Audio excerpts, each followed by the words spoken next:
여러분 정말 반갑습니다. 세상에 빛이 될 여러분을 진심으로 응원합니다.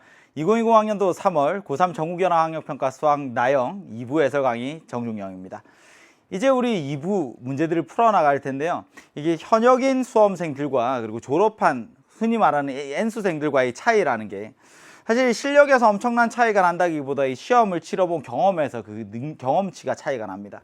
그러니까 많은 경험이 있는 친구들은 좀 노련하게 문제를 풀다가 혹시라도 내가 지금 앞쪽의 문항 번호에서 막히는 경우가 생기더라도 당황하지 않고 그냥 우선 넘겼다가 나중에 다시 한번 바라보는 그런 이제 시간 안배가 굉장히 노련하죠. 근데 현역인 수험생들은 그게 특히나 안 돼요. 그냥 풀다가 이거 풀릴 것 같은데 그 조금 아쉬움 때문에 이 문제를 넘어가질 못해요. 그래서 뒤에 분명히 알고 있는 문제들, 쉬운 문제들이 많이 기다리고 있는데도 그 문제까지 시간이 부족해서 보지 못하고 끝나는 경우가 많죠. 그래서 100% 내 실력을 시험에서 발휘할 수 있느냐, 그게 굉장히 시간 안배에 있어서 굉장히 큰 차이가 납니다.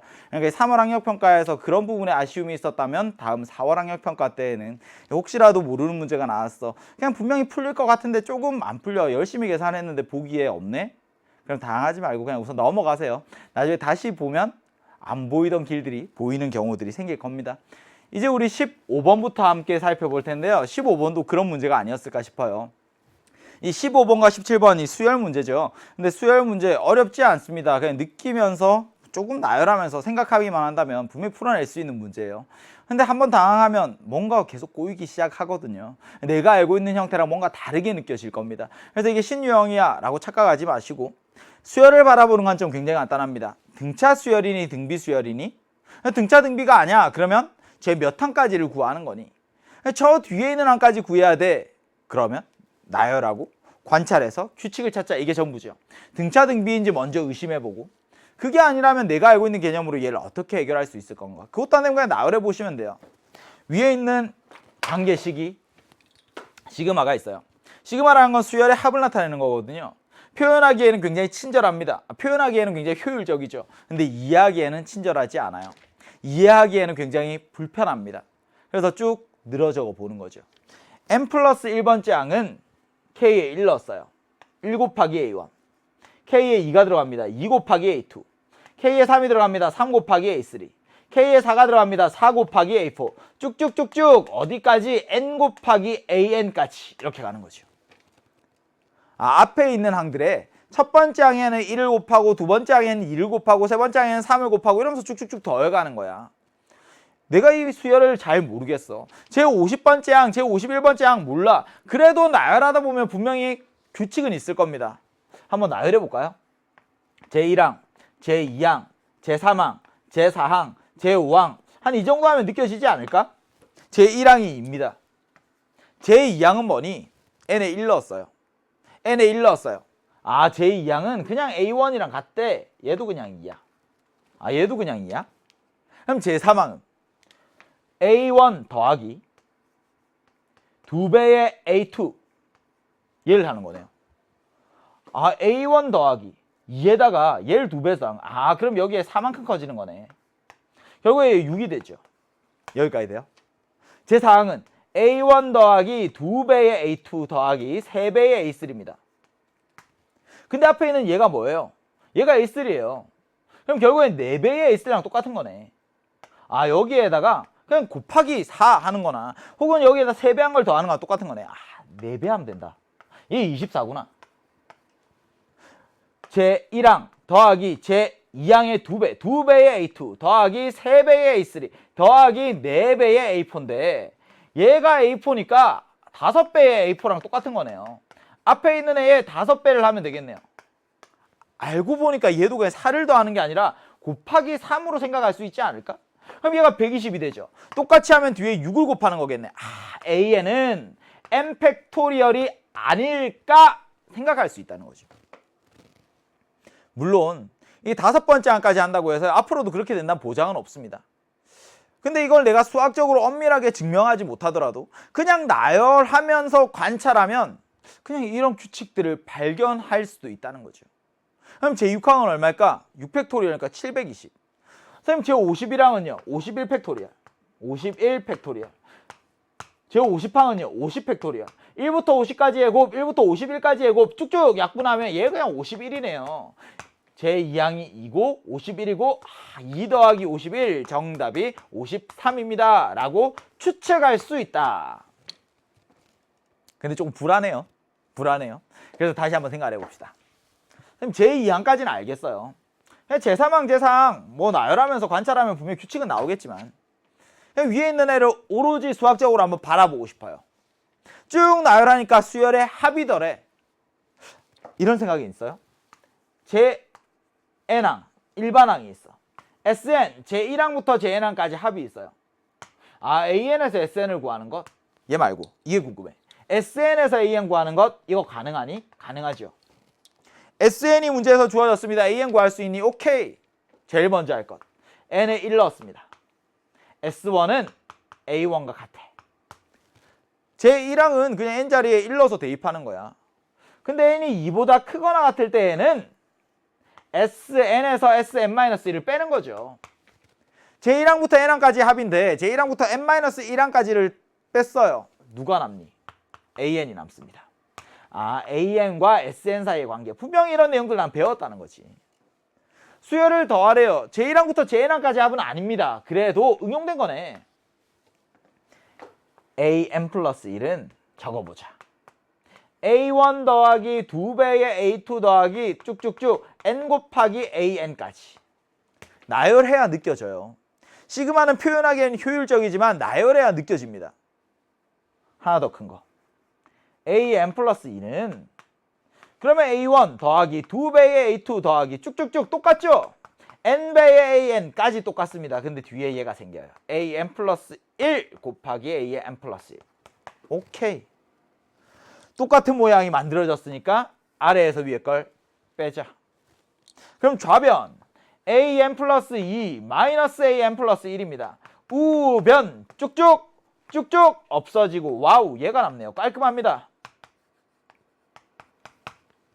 AN 플러스 2와 AN 플러스 1 이웃탄항들 사이의 관계가 이제 등장을 했어요. 넘어가는 순간 1만큼 더해지고 N 플러스 2 곱하기 AN 플러스 1이 된다는 거죠. 아, 아까 대입하면서 내가 발견했던 규칙이 맞구나. 앞에 있는 항에 N 플러스 1을 곱하면 뒤에 있는 항이 나타나는구나. 그러니까 계속 곱이 반복되다 보면 N 플러스 2번째 항은 N 플러스 2 팩토리얼이라고 표현할 수도 있겠지. 근데 이웃탄항 사이의 관계로부터 일반항을 직접 구해내는 건 등차 수열, 등비 수열이 아니면 외울 필요가 없어요. 뭐라고? 이웃탄항들 사이의 관계에서부터 일반항을 찾아내는 건 등차, 등비만 외워서 적용하는 거라고. 그럼 이런 거는요? 그럼 이걸 51 팩토리얼, 50 팩토리얼 나타내라는 이야기가 아니라 이웃탄항 사이의 관계 느껴지니? 예, 느껴집니다. AN 플러스 1분의 AN 플러스 2는 N 플러스 2예요. 물론 항들이 이제 양수일 때 가능한 이야기겠지만 양수라는 건 느껴지니까 예, 제 똑같죠? n에 얼마 넣는 거지? n에 49 넣는 거지. 근데 모양으로 보면 위에 있는 애가 툭 튀어나온다고 생각하면 되겠네요. 위에 있는 애가 툭 튀어나오는 거야. 항의 번호. 이웃한 항들 사이의 비율. 위에 있는 항이 툭 튀어나온다 라고 생각하면 50항, 51항 위에 있는 애가 툭 튀어나온다. 아, A2 더하기 51이구나. 2 더하기 51 정답 53이 됩니다. 15번이었습니다. 의외의 복병. 이 문제를 풀어낸 친구들도 좀 시간을 많이 허비하지 않았을까 생각합니다. 16번으로 넘어갈게요. 16번. 오히려 이게 더 쉬운 것 같아요. 그림과 같이 자연수 m에 대하여 지수함수입니다. 밑이 3인 지수함수 y는 3의 x제곱. 밑이 2인 로그 함수예요. y는 로그 2x. 그 그래프와 직선 y는 m. x축이랑 평행하게 딱 긋는 거죠. 지수함수랑 만나는 교점을 AM, 로그함수와의 교점을 BM. 아, M에 따라서 교점이 달라지는구나. Y는 M, 긋는 게 어디에 생기는지에 따라서 교점이 달라지는구나. 그때 선분의 길이라고 했어요. 선분, AM, BM, 이 길이 중에서 자연수인 것을 작은 수부터 A1, A2, A3라고 하자. 그때 A3는 얼마니? 그림 봅니다. 밑이 3인 지수함수가 있어요. 아, 여기 0,1라는 점을 지나네요. 밑이 2인 로그 함수가 있어요. 여기 1,0이라는 점을 지나네요. 이게 만약에 밑이 서로 같은 지수함수 로그 함수였으면 이거 역함수 관계를 활용하는 건가? 역함수 관계를 이용하는 건가? 이런 생각을 했을 수도 있을 것 같아. 근데 AM이라는 점 그리고 BM이라는 점, 이 두 점의 좌표만 표현을 하고 나면 이 두 점 사이의 거리가 3분의 길이니까 AM 점의 X좌표, 점 BM의 X좌표, X좌표의 차이가 3분의 AB의 길이가 된다는 거죠. 그럼 좌표만 설정하면 끝나는 거네요. Y좌표가 M이 돼야 돼. M은 3의 X제곱. 그럼 X는 얼마니? 제가 앞에 설명을 드렸죠. 로그의 정의. 3을 몇 제곱해야 M이 되니? X는 로그 3의 M이 됩니다. AM이라는 건 X좌표가 로그 3의 M이야. Y좌표는 M 이렇게 되겠지. 선생님 BM 똑같이 가요. Y좌표가 M이 되도록 M은 로그 2의 X. 그럼 X라는 건 어떻게 되니? X는 2를 M제곱하면 X가 됩니다. 2를 M제곱하면 X가 됩니다. X는 2의 M제곱이에요. 점 BM X좌표 2의 M제곱 Y좌표 M. Y좌표가 똑같습니다. 높이가 똑같은 두 점이야. 그러니까 두 점 사이의 거리라는 건 X좌표에서 X좌표를 빼주면 되겠지. 이 두 함수의 그래프가요 만나지 않습니다. 그러니까 이 위치가 변하진 않아요. 항상 BM이 오른쪽에 있고 AM이 왼쪽에 있어요. 그리고 X축이랑 평행하게 긋고 하다 보면 Y는 M이라는 직선이 올라갈수록 이 두 점 사이의 거리가 더 멀어진다는 것도 느낄 수 있을 겁니다. M이 증가하면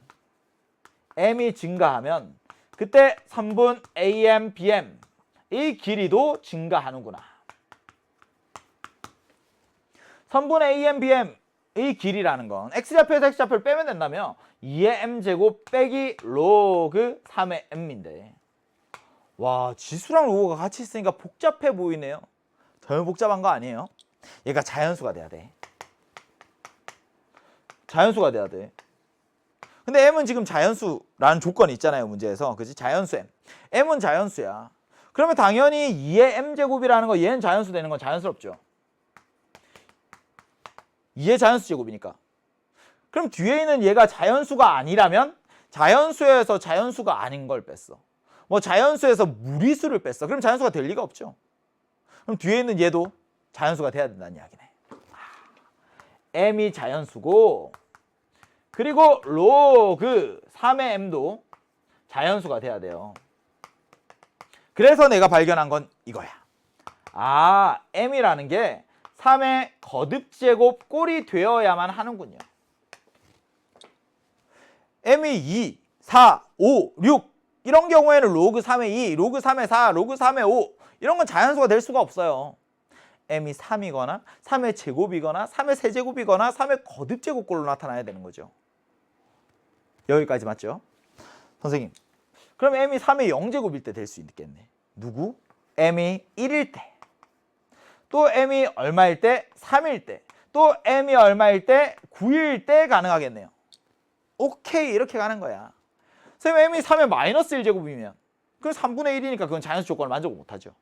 3의 0제곱 1부터 세는 거죠. 3의 0제곱, 3의 1제곱, 3의 2제곱 고! M에 1 넣었습니다. 시작. A1은 얼마? 1 넣었어요. 2의 1제곱 빼기 로그 3의 1, 2 빼기 0입니다. 2가 되죠. M에 3을 넣었습니다. A2는 2의 세제곱 마이너스 로그 3의 3, 8 빼기 1 얼마? 7이네요. 제2항. 제3항 구하래. M에 9 넣으면 끝나는 거죠. 제3항은 2의 9제곱. 와, 꽤 크다. 빼기 로그 3의 9. 2의 9제곱 얼마? 512. 512에서 로그 3의 9는 얼마? 2. 빼면 정답 510이 되네요.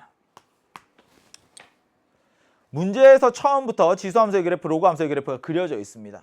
Y는 M이라고 X축과 평행하게 쭉쭉쭉 긋다 보면 3분 AM, BM의 길이라는 건 각각의 점의 좌표만 설정을 하면 X좌표의 차이 해서 바로 구해낼 수가 있는 거죠. 근데 모양이 어려워 보인다고 해서 겁먹지 마세요. 얘가 언제 자연수가 되니? m은 자연수야. 그럼 2m제곱이 당연히 자연수일 거고 뒤에 있는 로그가 자연수가 돼야 되는 거죠. 진수가 3의 거듭제곱 꼴이 되어야만 하는구나. 문제 16번이었습니다. 17번으로 갑니다. 17번. 17번 정답률이 굉장히 낮을 것 같아요. 저도 처음에 사실 이 문제를 딱 보고 보통 저는 이제 모의고사를 일주일에 한 2번 정도는 최소한 풀거든요. 가형 한번, 나형 한번 이러면 1년에 가형 하나 50개, 나형 하나 50개 정도 풀어요. 모의고사 1회분을 푸는데 보통 한 40분 정도 걸려요. 그래서 이번에는 좀 쉬워서 이 40분이 안 걸렸거든요. 21번, 30번이 간단하니까. 근데 17번을 처음 보면서 이 부분에서 조금 저도 당황했어요. 이거 뭐야? 이런 거예요. 조건 가는 너무나 쉽게 해석을 했는데 조건 나 이게 뭐야?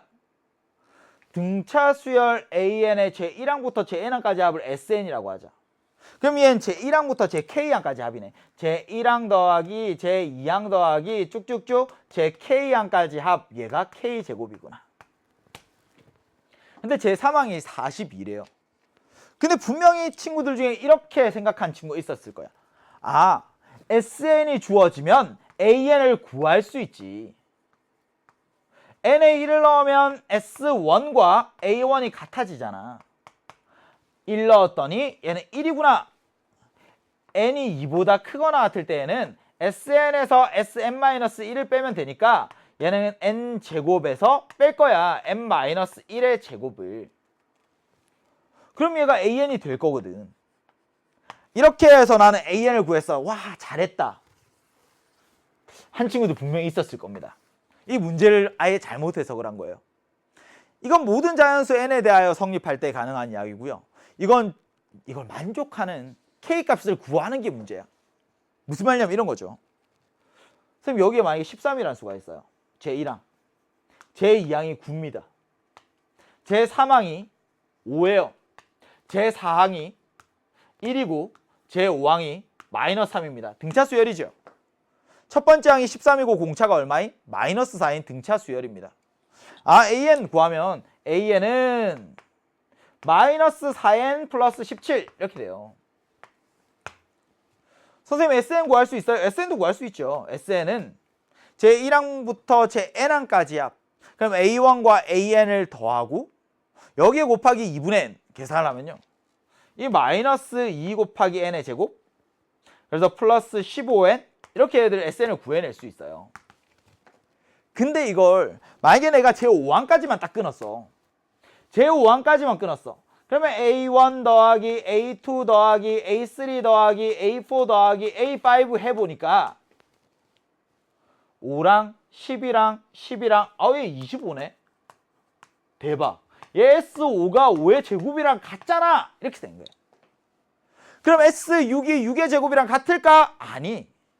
그냥 이건 한순간 지나가다가 우연의 일치 딱 S5와 5의 제곱이 같아지는 순간이 있긴 했지만 S6과 6의 제곱이 같다는 보장은 없죠. 실제로는 그렇지 않죠. 그럼 밑에 있는 문제도 똑같은 거야. SN이 주어졌을 때 AN을 구할 수 있니? 아니, 이건 항상 성립한다는 이야기가 아니라 이걸 만족하는 K가 존재한다는 이야기죠.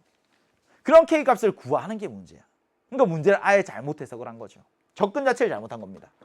근데 아래와 같이 사고해서 시간 낭비하고 아래와 같이 생각해서 이 문제 풀다가 결국에 답을 못 찾고 뭐 이런 경우들도 많이 왔을 것 같아요. 그럼 다시 한번 생각을 해봅시다. 등차 수열 나왔어요.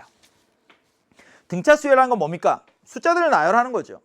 근데 나열한 숫자들이 어때요? 간격이 일정해요. 그 일정한 간격을 뭐라고 하지? 공차라고 하죠. 적어봅시다. 그리자. 제가 항상 그냥 그리는 게 중요하다고 하죠. 그냥 그려보는 거야. 그냥 그리다 보면요. 나중에는 어느 순간 느껴져요. 머릿속에 그려집니다. AK-3. 저기 나와 있는 애들까지. AK-2, AK의 -2, AK. 항해 번호가 클수록 뒤에 항해 번호가 작을수록 앞에 항이잖아요. 이렇게 주어져 있는 거예요. 조건 가봅니다. K-3 번째 항과 JK-3항과 JK-1항을 더했더니 합이 -24래요. 근데 등차 수열이잖아. 간격이 일정하잖아요. 그러니까 제1항, 제2항, 제3항, 제4항 쭉쭉쭉 JK-3, JK-2, JK-1항, JK항 얘들 사이의 간격이 다 일정하다고. 그러니까 둘의 평균이 이런 이야기인가? 2배의 제 k-2항은 얘가 마이너스 24입니다. 그러니까 양변을 2로 나누어 주면 이 항이 마이너스 12라는 이야기를 하고 싶었던 거예요. 이게 조건가가 하고 싶었던 이야기야 사실. 되죠? 제1항부터 제 K번째 항까지 합의를 해요. 무슨 수열? 등차 수열. 등차 수열 어떻게 더합니까? 처음과 끝을 더하고 두 번째와 그 앞을 더하고 세 번째와 그 앞을 더하고 네 번째와 그 앞을 더하고 쭉쭉쭉쭉 합이 일정해. 등차 수열에서 포인트 아니겠습니까? 대칭성을 이해하셔야 돼요. 선생님 제1항 알아요? 모르지. 제 K번째 항도 모릅니다. 아는 건 딱 2개밖에 없어요. 누구? 제 3항과 제 K-2항. 얘가 40이야. 근데 더하면 얼마? 30. 그럼 또 더하면 30, 더하면 30. 등차 수열에서 얘들 양쪽 끝에 애들끼리 짝을 맺으면서 더해주면 레인보우 모양. 쭉쭉쭉쭉 더하다 보면 합이 일정하죠. 제 1항 모르고 제 K항 몰라도 얘들 더해도 여전히 합은 30일 거야. 그러면 SK라는 건 말이야. 다 30인 거네. 30이 몇 개? 2분의 K겠네요. 얘가 K제곱이라는 거지. KK 약분합니다. 그러니까 한번 쓸까요? 15K는 K제곱. KK 약분하면 K는 15. 풀이 과정은 얘가 끝. 등차 수열이라는 것 느낄 수 있어요. 간격이 일정하다는 이야기예요. K-2번째 항 압니다. 그리고 세 번째 항도 알아요. 그럼 얘들 둘을 묶었을 때 합이나 나머지 애들 쭉쭉 둘씩 묶었을 때 합이나 똑같을 테니까 SK란 걸 이렇게 해석해야 되는구나. 17번이었습니다. 18번으로 가죠. A가 0보다 큰 양의 실수네요. 양의 실수 A에 대하여 fx가 절대값이 있는 3차 함수. 3차 함수인데 절대값을 빵 씌웠네요. 그때 오직 한 개의 값에서만 미분 가능하지 않을 때. 미분 가능하지 않을 때라는 건 뭐 불연속인 경우도 있을 수 있고요. 혹은 뾰족한 점이 될 수도 있죠. 근데 안에 들어있는 알맹이를 보니까 3차 함수잖아요. 끊어져 있지 않아. 매끄럽게 이어져 있어요. 근데 매끄럽게 이어져 있는 애인데 절대값을 빵 씌우는 순간 끊어질 리는 없지. 뾰족한 부분이 생기나 보네. 케이스 생각합시다. 기본적으로 이 y는 fx라는 함수의 그래프에서 y는 절대값 fx라는 함수의 그래프로 가려고 하면 이런 일들을 해야 돼요. 함수값의 절대값을 씌웠네. 그러면 x축보다 위에 있던 애들은 원래 함수값이 양수니까 아무런 영향을 받지 않죠. x축보다 아래에 있던 애들은 음수인데 함수값이 양수로 바꿔주는 거야. 근데 크기는 똑같거든요. 그러니까 음수였던 애를 양수로 바꾸면서 x축 아래에 있던 애들을 x축 위로 올리면서 크기는 똑같으니까 모양이 그대로 꺾여 올라가는 대칭 이동하는 거네요. x축 아래에 있던 부분이 알파, 베타, 감마라고 하면 원래 x축보다 위에 있던 부분 얘는 변화가 없어요. 근데 x축보다 아래에 있던 부분이 꺾여 올라오지요. 그러면서 원래는 매끄러웠던 부분이 뾰족해지네, 뾰족해지네, 뾰족해지네, 미분 불가능한 점이 생깁니다. 이 부분 이해할 수 있죠. 그럼 x축을 뚫고 올라가는 애가 있어요. 근데 얘를 꺾어 올리니까 뾰족한 부분이 생기네요. 자연스러워. 그럼 생각해보자. 정말 항상 그렇게 되나? 그럼 얘를 이렇게 뚫고 올라왔어요. 그럼 꺾어 올리는 순간에 뾰족한 부분이 생기겠네요. 얘를 꺾고 올리면. 그치? 그러면 만약에 얘가 뚫고 올라가지는 않고요. 아래에서 이렇게 퉁 치고 내려오는 접하는 모양이었으면 어떻게 될까요? 그럼 꺾고 올리면 이렇게 될 테니까 얘는 미분 불가능한 점이 생기지 않네요. 이런 경우가 있지. 만약에 얘가 뚫고 지나가요. 근데 접하면서 뚫고 지나가. 뚫고 지나가는데 동시에 접하고 있어요. 접뚫. 뚫접. 접하면서 뚫고 지나갑니다. 그러면 꺾어 올리는 순간에 매끄럽게 만들어져요. 미분 불가능한 순간이 생기는 건 이 경우밖에 없어. 미분 불가. 다이렉트로 뚫고 올라가는 게 문제가 생기는 거네. 퉁 치고 내려오면 올렸을 때 여전히 매끄러워요. 접하면서 뚫고 지나가도 퉁 꺾어 올리면 얘도 여전히 매끄럽습니다. 미분 불가항적이 생기는 이 경우밖에 없어요. 그럼 다시 위에 있는 식을 봅니다. fx 안에 있는 걸 보니까 3차 함수예요. y는 fx,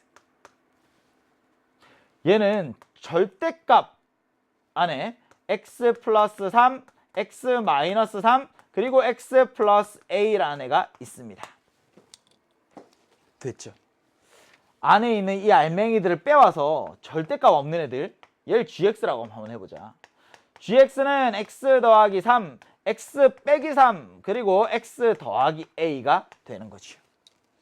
오른쪽 이 부분 이해하셨으면 지울게요. 여기까지 왔습니다. x축이랑 만나는 점, 얘가 함수값이 0이 되는 점, 지금 겉보기에 세 굿처럼 보여요. 언제? x가 마이너스 3일 때, 또 x가 3일 때, 또 x가 마이너스 a일 때, 이렇게 되는 거지. 근데 a가 0보다 크잖아. 그럼 마이너스 a라는 건 0보다 작죠? 이렇게 생긴 거네. x축, y축이 있어. 여기에 마이너스 3이랑 여기에 3이 있어요. 선생님, 마이너스 a는 어디 있습니까? y축의 왼쪽에 있겠죠. 근데 마이너스 a가 여기에 있는지 여기 있는지 여기 있는지 몰라요. 여기에 마이너스 a가 있을 수도 있고요. 어쩌면 마이너스 3이랑 마이너스 a가 똑같을 수도 있어요. 무슨 말? 중근이 될 수도 있어요. 또 어쩌면 마이너스 a가 마이너스 3보다 더 왼쪽에 있을지도 모릅니다. 다시, a가 양수예요. 마이너스 a는 음수겠죠. 근데 마이너스 a라는 게 어디에 있는지 위치를 정확히 알지 못합니다. 마이너스 3과 0 사이에 있을까? 혹은 마이너스 3이랑 똑같을까? 혹은 마이너스 3보다 왼쪽에 있을까? 이 가능한 케이스 세 가지에 대해서 그래프를 저보다 그려보셔야 돼요. 최고차의 개수가 양수인 3차 함수의 그래프 갑니다. 뚫고 뚫고 뚫고 y는 gx. 얘는 접점, 접하면서 오니까 튕기고 다시 뚫고 y는 gx. 뚫고 뚫고 뚫고 y는 gx. 우리가 찾고 싶은 건 뭐니? y는 fx야. gx의 절대값을 빵 씌우고 싶어요. gx의 절대값을 빵 씌웠는데 미분 가능하지 않은 점이 몇 개? 오직 하나만 있어야 되는데 끊어질 리는 없다고요. 그냥 뾰족한 점이 하나만 생겨야 된다고. 첫 번째 케이스, 꺾어 올렸어요. 꺾어 올렸어요. 뾰족한 점이 하나, 둘, 셋, 세 개 되네요. 미분 불가인 점이 세 개 있습니다. 탈락. 꺾어 올렸어요.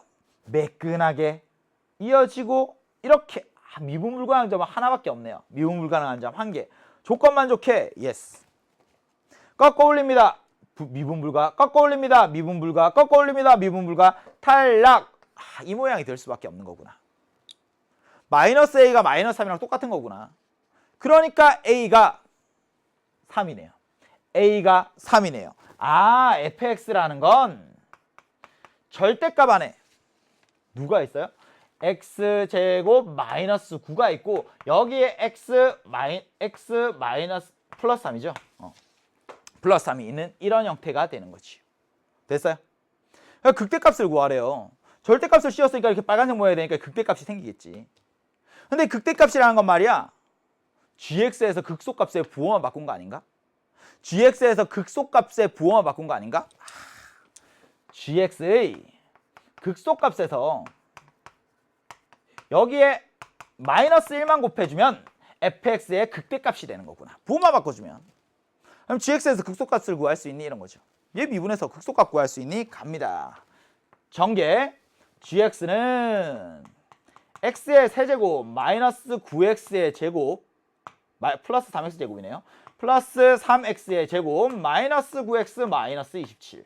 g'x는 미분하지. 3x의 제곱 플러스 6x 마이너스 9가 됩니다. 3배 묶어내고 x제곱 더하기 2x 마이너스 3 인수분해 3배 x 더하기 3과 x 마이너스 1로 인수분해가 되죠. 그 값이 생긴다고요. 딱 두 번. 마이너스 3이랑 플러스 1이랑 마이너스 3에서 극대값 생겼었죠. 그러면 플러스 1에서 극소값 생기겠지. G1을 구합시다. G1은 얼마니? 1 딱 대입하는 거지. 대입하면 1 더하기 3 빼기 9 빼기 27. 계산 마이너스 32네요. 따라서 F1이라는 건 32가 되네요. 절대값 씌울까요? 절대값 안에 마이너스 32니까 정답 32가 되었습니다. 물론 이 3차 함수에서 이 비례관계라는 걸 알면 훨씬 더 깔끔하게 문제를 풀어낼 수 있긴 합니다. 그래서 3차 관계의 비례관계라는 것들을 그냥 알고 있으면 좀 더 쉽게 풀 수 있겠지만 뭐 몰라도 어렵지 않은 계산으로 해결할 수 있었습니다. 비례관계 잠깐만 설명을 하면요. 이렇게 돼요. 이 3차 함수가 있으면 이 가운데 쭉 나누고 얘를 이렇게 4등분해요. 그럼 이 왼쪽 아래에서부터 쭉 올라갔다가 극대값, 가운데를 지나고 극소값, 쭉 올라가는 무조건 이런 비율들을 따르게 되어 있습니다. 증명할 수 있어요. 길이가 똑같아. 뭐라고? 한쪽 꼭지점에서 한쪽 아래 이 모서리에서 극대까지 올라갔다가 가운데 지나서 극소까지 왔다가 이렇게 가는 거야. 그러니까 1대1 대1 되니까 보통은 극값까지 또 다른 극값까지 여기까지 1대 2대 1 이런 비율들을 알아두면요. 문제가 좀 도움이 됩니다. 얘도 똑같은 거죠. 여기 한 극값에서 다른 극값까지 오는 거야. 근데 여기 가운데에 있을 거고 여기 또 극값을 지나겠네? 이 길이가 똑같다는 거지. 그러니까 2대 1 되면 마이너스 1에서 극소값을 무조건 같구나. 그러니까 한번 미분해서 G'X가 0이 되는 순간 굳이 찾지 않더라도 언제 접하니 언제 뚫고 지나가니를 알면 나머지 하나의 극값이 언제 생기는지를 바로 알 수 있다. 2대 1. 오케이. 18번 함께 풀었습니다. 이제 19번으로 넘어가도록 하죠. 19번입니다. 19번은 이제 삼각함수에 대한 이야기예요. 삼각함수는 분명히 사인 법칙, 코사인 법칙 이런 것들은 외우고는 있습니다. 근데 그걸 어떻게 적용하는지를 잘 모르고요. 이게 왜 필요한지도 잘 모르는 친구들이 많아요. 그래서 기본적인 개념부터 한번 설명을 드릴게요. 삼각형이 있습니다.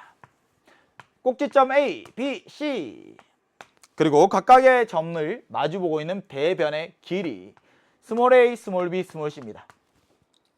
이 세 각의 크기 라지 ABC와 세 변의 길이 스몰 ABC 세 각의 크기와 세 변의 길이 이걸 삼각형의 6가지 요소라고 하죠. 삼각형의 6요소.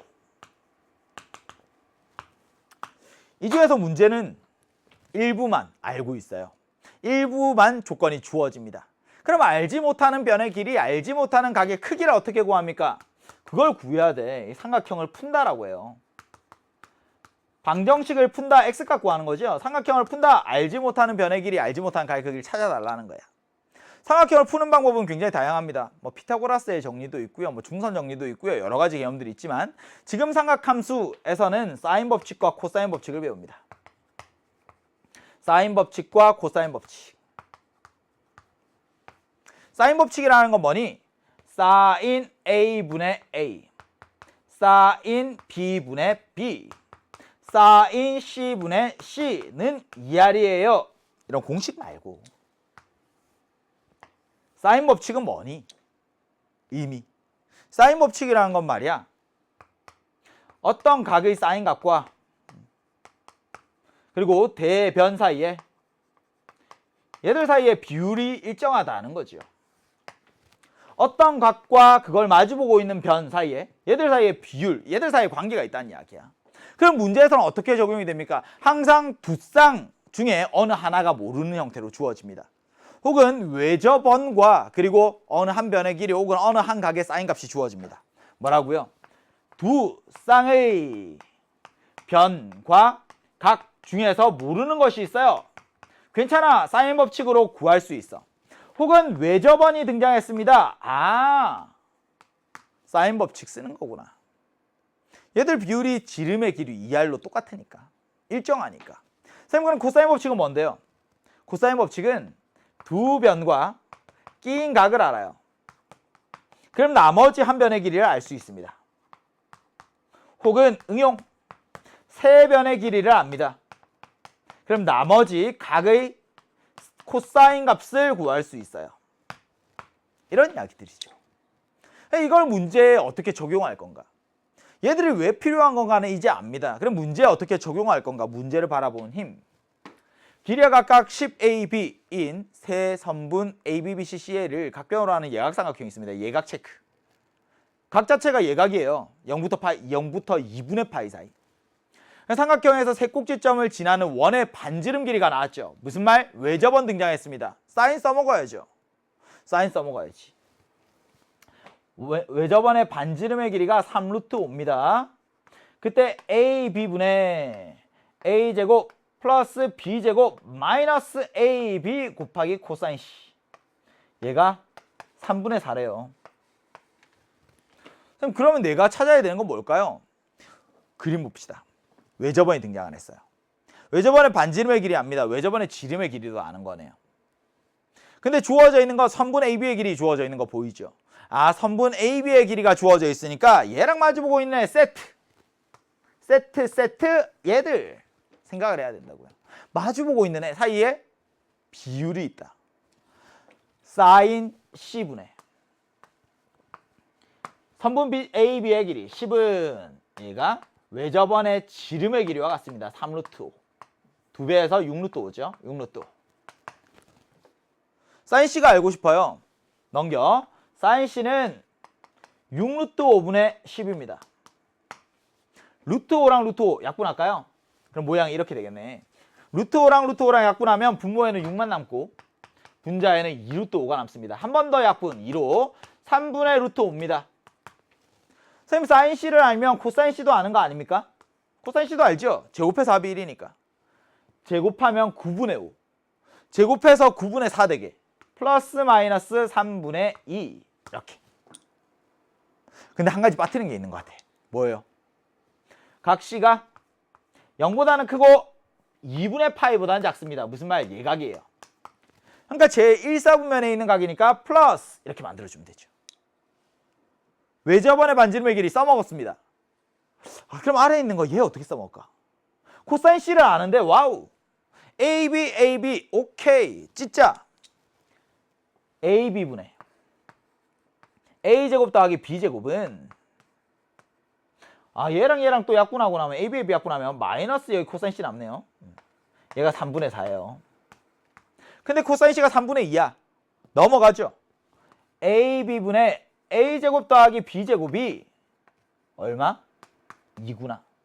A제곱 더하기 B제곱은 2AB랑 같구나.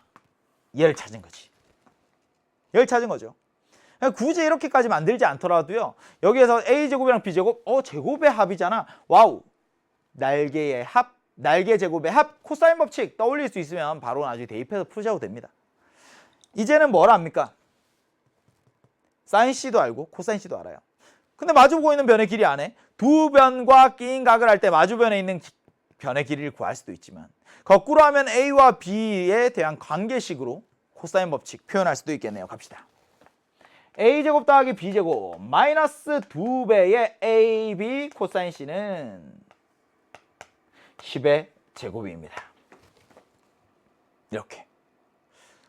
여기 있는 모양이랑 아래에 있는 모양이랑 똑같죠. 사실 분자에 있는 걸 보면 마이너스 AB고 얘는 마이너스 2AB고 그럼 양변에 플러스 AB 코사인 C를 딱딱 더해주는 순간에 분자를 짠 하고 바꿔치기 할 수도 있습니다.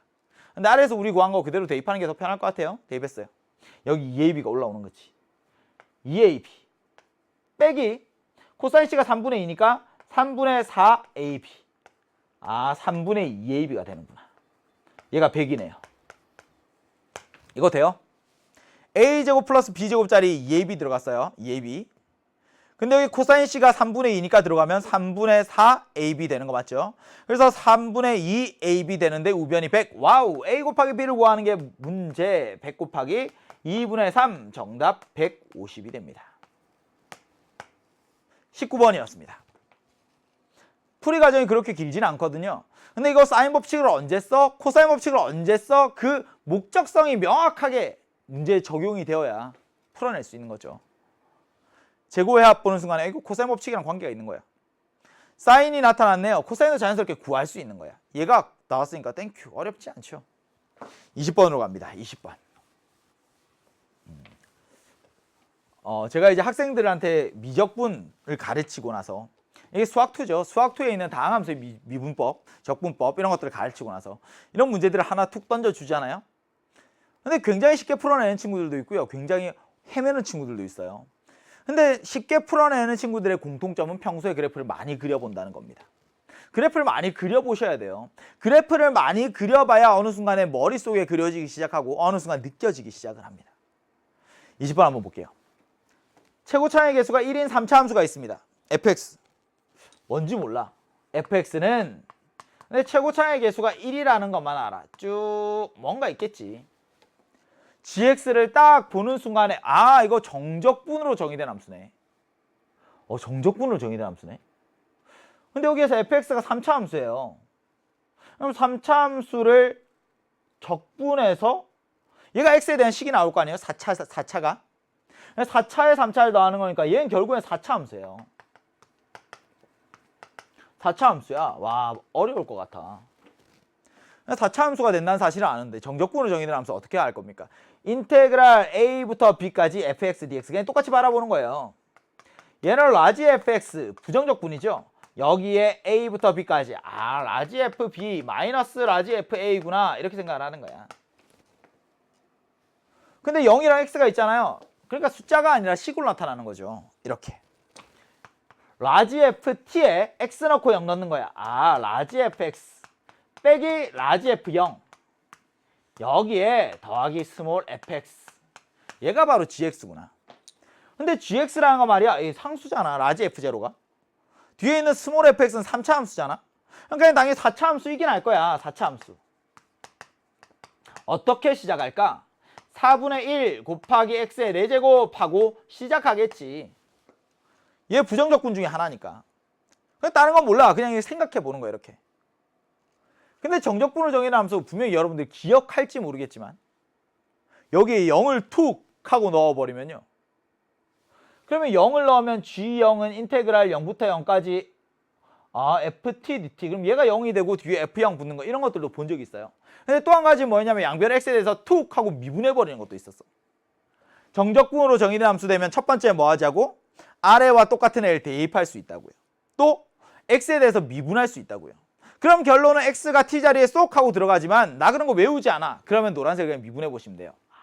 g'x는 미분합니다. 스몰 fx 되죠. 라지 f0은 상수니까 없어지죠. 더하기 f'x 됐어요. 얘 3차 함수야. 3차랑 2차니까 얘 x의 세제곱하고 이렇게 갈 거야. 근데 여기에서 뭘 아니? gx는 4차 함수예요. 근데 4차 함수인데 x는 0에서 극대값을 갖는답니다. 4차 함수가 극대값을 갖는데 어떻게 생겼는지는 모르지만 y는 gx란 애가 극대값을 갖는다고? 근데 얘가 x는 0에서 극대값을 갖는다고? 이렇게 생겼다는 이야기죠. 그래프가 대충 이렇게 생긴 거야. 근데 여기서 뭘 아니? 얘는 x제곱이라는 인수를 가지고 있구나. 이걸 알아요. x에서 퉁 하고 접하니까 얘는 x제곱이라는 인수를 무조건 가지고는 있구나. 이런 것들을 추려가는 거예요. 다시. 지금 이 20번 문제가요. 이렇게 그래프의 내용들을 깊이 있게 이해하지 않더라도 문제는 굉장히 쉽게 풀 수 있습니다. 만약에 이거 답만 찾으세요. 그럼 1분이면 찾을 수 있어요. 그냥 계산하는 거 굉장히 간단하거든요. 근데 지금 그래프를 가르치는 이유는 뭐예요? 우리가 3월 학력평가 목표가 아니니까. 지금 이 문제는 그래프를 생각하지 않아도 풀어낼 수 있지만 나중에 정작 우리가 6월 모의평가, 9월 모의평가 대수능까지 갔을 때 이 그래프의 개형들을 활용하는 문제가 나왔을 때 위해서 지금 계속 공부하는 거라고. 이번 학력평가는 목표가 아니라 과정이니까. 그지? 두 번째 조건 나와봅니다. 도함수 f'x. 몇 차 함수? 3차 함수. 근데 3차 함수가 원점에 대해서 대칭입니다. 원점에 대해서 대칭이라고? 최고차의 개수가 양수인 3차 함수인데 그럼 얘가 극대값만 갖는 게 아니라 극소도 가지니까 이런 모양이겠네. 얘도 여기에 극값, 여기에 극값. 그러면 이런 식으로 만약에 그려지겠네요. 만약에 3차 함수가. 얘가 y는 g'x. 그냥 뭐 그려봤어요. 그냥. 그럼 이걸 통해서 나는 뭘 할 수 있습니까? g 0이 0이에요. 또 G'0도 0이에요. G'0이 0이에요. 그러면 얘가 0을 넣어서 0이 된다고? 얘도 0을 넣으면 0이 된다고? 누가? 얘가. GX 자리에 0 한번 넣어볼까요? 아, 그럼 G0은 얘는 라지 F0 빼기 라지 F0. 여기에 스몰 F0. 얘가 0이래. G'0은 얘는 F0 더하기 F'0인데 얘도 0이래.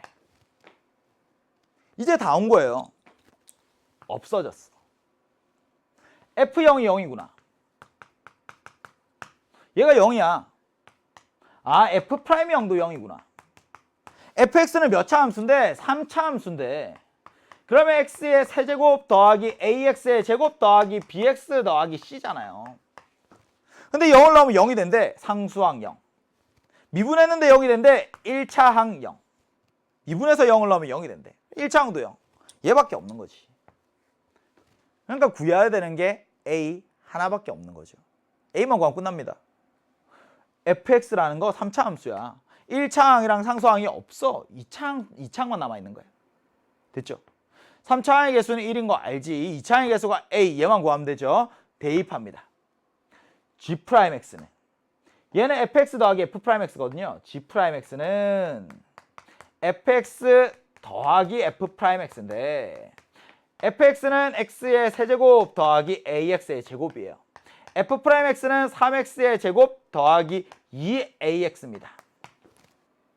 근데 G'X라는 건 3차 함수긴 한데 아까 전에 우리가 그렸던 거 보세요. 원점에 대하여 대칭이다. 원점에 대하여 대칭이다.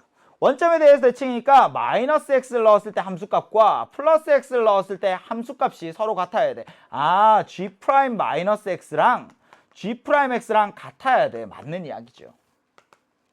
근데 원점에 대해서 대칭인 함수, 흔히 우리 기함수라고 하거든요. 이 다항함수에서 어떤 애들이 원점에 대하여 대칭이니? 라고 하면 짝수, 차수인 항들이 없어야 돼요. 이 식 넣어서 계산해 보셔도 똑같은 결과가 나옵니다. 근데 내가 이 기함수, 원점 대칭인 함수의 성질을 안다면, 형태를 안다면 이 2차항이 없어야 돼. 무슨 말? A가 마이너스 3이어야 된다는 이야기죠. A가 마이너스 3이구나. A 자리에 마이너스 3이 뚱 들어가는 순간에 fx 끝나는 거죠. 아, fx는 x의 세제곱 마이너스 3x의 제곱이구나. f2 구하세요. f2는 8 빼기 12 정답 마이너스 4가 됩니다. 다시 한번 확인합니다. 선생님, 극대값이 원점 0이라는 것. 극대값이 0이라는 것. x는 0에서 극대값 0입니다. 뭐 그래프 그렸어요. 근데 물론 이 문제에서 굳이 이런 그래프를 그리지 않아도 됩니다. 선생님, 원점에 대하여 대칭입니다. 굳이 이런 모양 그리지 않아도 돼요. 그래도 우리 형태들을 계속 생각합시다. 3차 함수의 그래프 많이 그려보시고요. 4차 함수의 그래프 좀 많이 그려보세요. 그럼 나중에 애들 가지고 뭐 절대값도 씌우고 뭐 교점의 개수도 구하고 뭐 그러면서 이제 킬러 문항이 변형이 되는 거거든요. 그럼 문제 다시 한번. fx는 최고차의 개수가 1인 3차 함수입니다. 그럼 이제 문제를 풀어내는데 필요했던 과정만 한번 뽑아볼게요. fx는 x세제곱하고 시작할 거야. 그러면 gx라는 애가 나오죠. 미분하면 G'X라는 애도 나오죠. 근데 G0이 0이에요. G'0도 0이에요. G0과 G'0으로부터 나는 이런 것들을 알아. F0과 F'0도 0이야.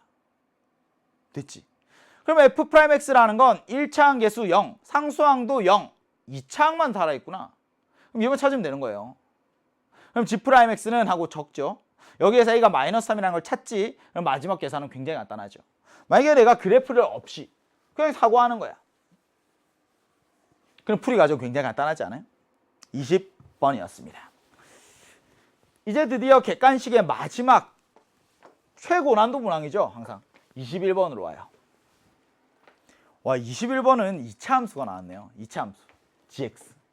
근데 fx가 3차 함수래요. 아, fx가 3차고 gx는 2차야. 2차 함수인데 그럼 얘 2차 방정식이네. 3차죠. 3차 방정식이죠. fx가 3차 함수니까. 3차 방정식은 서로 다른 세식을 갖는다. 합성 함수야. 2차랑 3차랑 합성했어요. 그럼 몇 차야? 6차지, 6차. 6차 함수의 그래프를 다루어 본 적이 없어요. 그리고 앞으로도 없을 겁니다.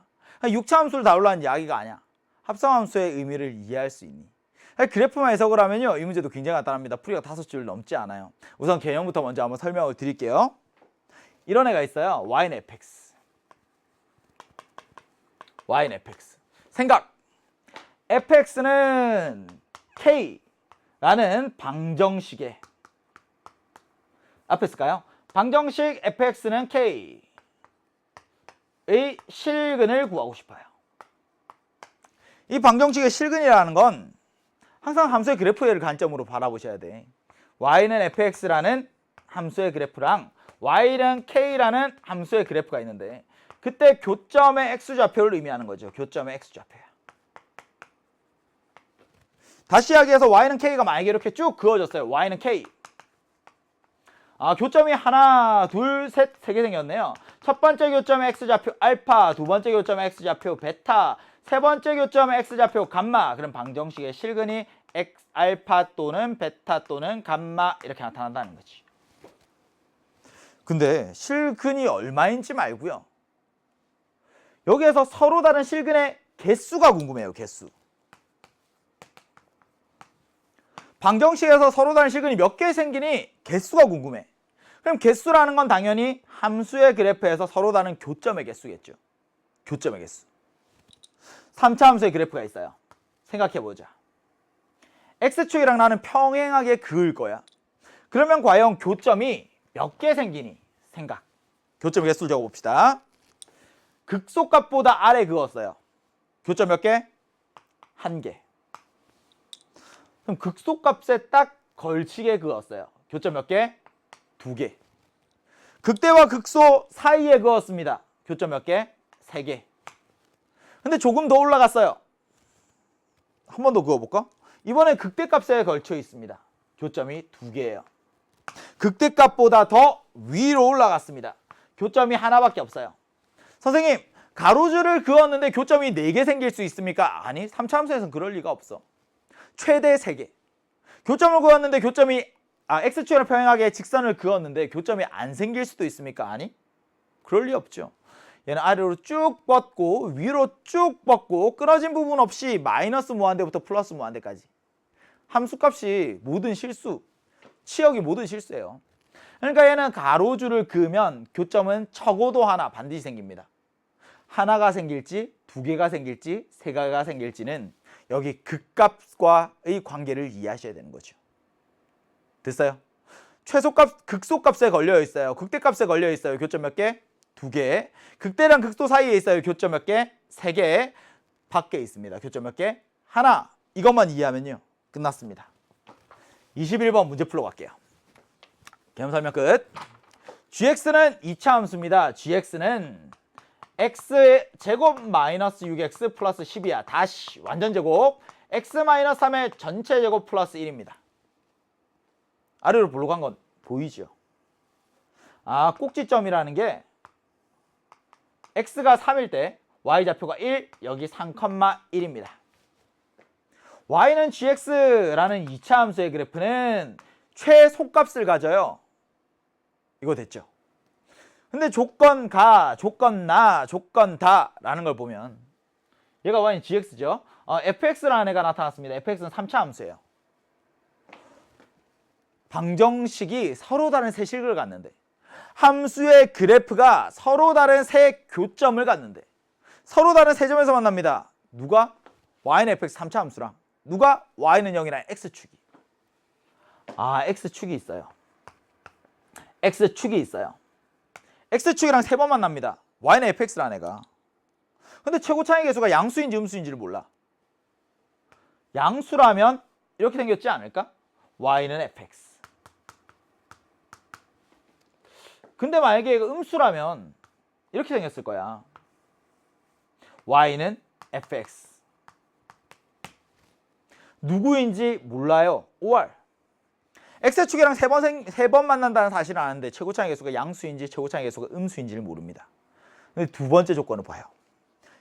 이제부터 뭔가 복잡해 보여. 전혀 복잡하지 않아요. 합성함수 G 합성 F입니다. G 합성 F. 얘 뭔지 아니? G 합성 F라는 건 G 안에 fx가 들어가는 거야. 원래 gx는 뭔데? gx는 얘예요. gx는 뭔데? gx는 완전적으로 고친 거야. x-3의 전체제곱 플러스 1이야. 근데 여기 x 자리에 누가 들어가요? fx가 들어가요. 아, fx가 들어갔어? 그럼 이런 모양이네. fx에서 3을 빼고 전체제곱. 여기에 플러스 1. 합성함수라는 건 이렇게 생긴 거구나. fx가 뭔지 알아요? 모르죠. 3차 함수라는 사실만 압니다. 3차를 제곱했어요. 6차 함수네요. 그걸 그리려는 이야기가 아니야. 이거 자체를 이해할 수 있니? 얘를 하나의 모양으로 바라볼 수 있니? 이런 거. 얘를 모양으로 바라볼 수 있니? 조건 놔봅시다. 합성함수가 있어요. 얘야. 이 최소값이 m이래요. 최소값은 m이야. 얘를 네모라고 생각해봐. 네모에 대한 그냥 2차 함수예요. 최소값은 언제니? 네모가 3일 때 최소값은 1입니다. 선생님, 네모가 3이 되는 순간이 없을 수도 있잖아요. 그럴 리 없어요. 왜? 3차 함수. 치역이 모든 실수니까. 아, fx가 3일 때 그때 g 합성 fx는 최소값 1을 갖는구나. 이거 이해할 수 있죠. 그냥 저걸 하나의 모양으로 생각을 해야 된다고. 됐어요? 그러면 m이라는 거 얘가 1이네요. 근데 봐봐. 합성함수가 최소값이 되는 순간이 두 번 있대요. 누가? fx가 3이 되는 순간이 두 번 있대요. fx가 3이 되는 순간이 두 번 있대요. fx가 3이 되는 순간이 y는 fx라는 것과 y는 3이라는 것 교점이 두 개 있대.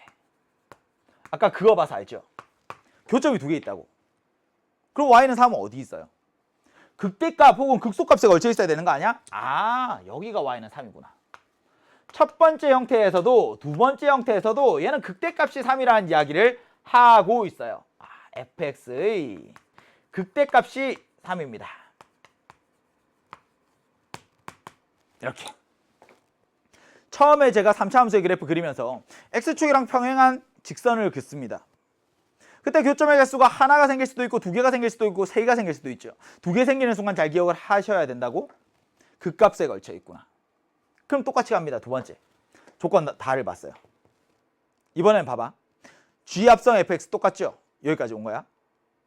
g 합성 fx가 있는데 이번엔 얘가 17이 돼야 된대.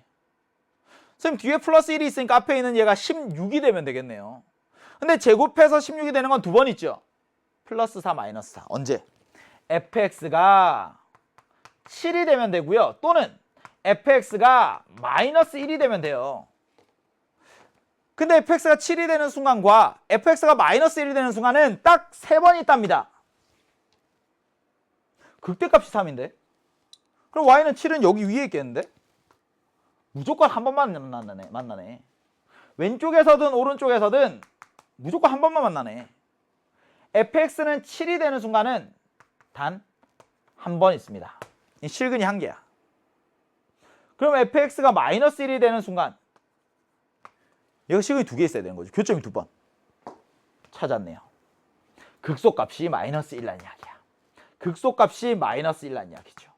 문제! 극대값과 극소값의 합을 구하세요. 3과 마이너스 1을 더해서 정답입니다.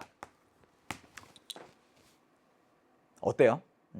킬러 문항이라는 그 부담감, 21번이 주는 그 부담감, 20번이 어려웠는데 19번이 어려웠는데 21번도 어렵지 않을까? 그런 부담감만 떨쳐내면요, 사실 굉장히 쉬운 문제입니다. 그래프의 개형만 생각을 하면 사실 풀이 과정이 별로 없어요. 제가 5줄 이내에 풀어낼 수 있다고 했잖아요. 봅시다. gx 2차 함수. 최소값 있어. 최소값 1이야. 이건 간단하죠. 근데 fx가 x축과 3번 만난대. y는 fx 함수의 그래프가 x축과 3번 만난대. 그럼 최고차이 양수인지 음수인지 모르잖아. 근데 풀고 나니까 이게 중요하진 않더라는 거죠. 양수인지 음수인지 관계 없더라는 거죠. 극대값 극소값만 관계가 있더라. 아래에 있는 거 해석할 수 있니? 합성함수야. 합성함수인데 합성함수가 m이 되는 최소값을 갖는 그런 서로 다른 실근. 아, fx가 3이 되는 순간은 두 번 있구나. fx가 밑에 있는 거. fx가 마이너스 7이 되는 순간과 플러스 7이 되는 순간과 마이너스 1이 되는 순간은 합쳐서 세 번 있구나. 그럼 그래프가 어떻게 그려져야 될까? 극대가 3이고 극소가 마이너스 1이고 7은 극대값보다 위에 있어. 이 모양만 이해한다면 둘의 합을 구해서 정답이 2가 되는 것 어렵지 않게 해결할 수 있었을 겁니다. 이제 우리 객관식 문항들까지 전부 다 끝이 났습니다. 다음 시간 우리 세 번째 시간 단답형 문항들 살펴볼 테니까요. 또 잠깐 몸 풀고 물 한 잔 마시고 다음 시간에 뵙도록 하겠습니다. 수고하셨습니다. 정종영이었습니다.